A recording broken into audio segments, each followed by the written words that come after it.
Ce dimanche 19 février, Harry Roselmack, dont l'émission 7 à 8 était diffusée sur TF1 comme tous les dimanches, a poussé un véritable coup de gueule sur sa page Instagram, après une décision de justice qui l'a mis hors de lui. Depuis 2008, Harry Roselmack est l'unique visage de 7 à 8, lui qui avait d'abord pris les rênes de l'émission en 2006, en binôme avec Anne-Sophie Lapix. Véritable touche-à-tout, le journaliste, qui a toujours multiplié les activités, avait pourtant décidé de renoncer au JT de 20h en 2011, après 5 ans de bons et loyaux services.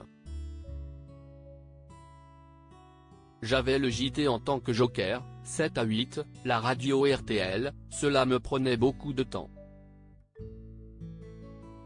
J'avais un problème pour caler mes vacances, ça devenait lourd. Logiquement, je suis allé voir la direction de l'info pour arrêter les remplacements. Si j'avais été le titulaire, je ne l'aurais pas arrêté. Le choix est de privilégier mes activités pleines. Je le faisais à temps partiel, avait-il confié à Télépro, en mars 2022.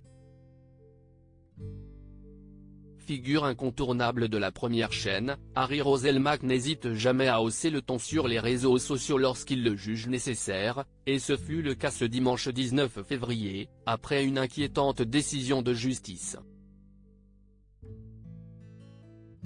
Le 21 novembre 2020, un homme de 67 ans répondant au nom de Claude Jean-Pierre était violemment interpellé par les forces de l'ordre lors d'un contrôle routier à Des Haies, en Guadeloupe.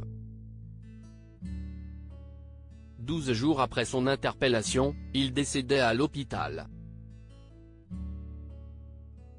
Le procureur de la République de Basse-Terre, Xavier Sicot, a finalement sollicité ce 17 février 2023 un non-lieu dans cette affaire, estimant que l'action des forces de l'ordre était légitime.